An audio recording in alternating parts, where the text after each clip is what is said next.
Pixel explosion and dispersion photomanipulation easily in Adobe Photoshop. First, select the subject. Click the lasso tool. Hold Shift, select the area.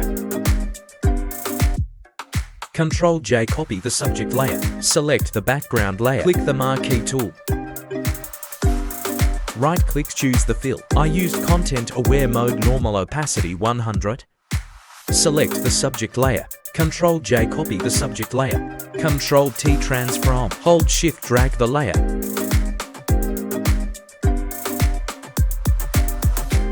Alt-click the mask. Choose the brush tool.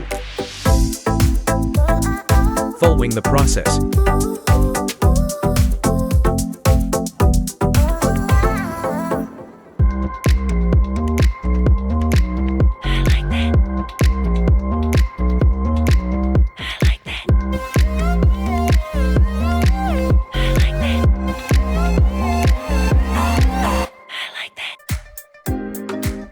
Ctrl-J, copy the layer.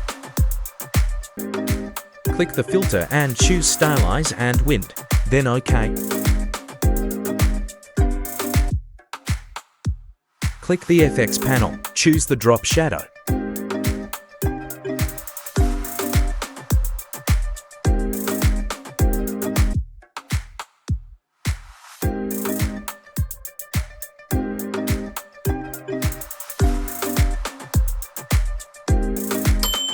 Hope you like this. Thanks for watching this video.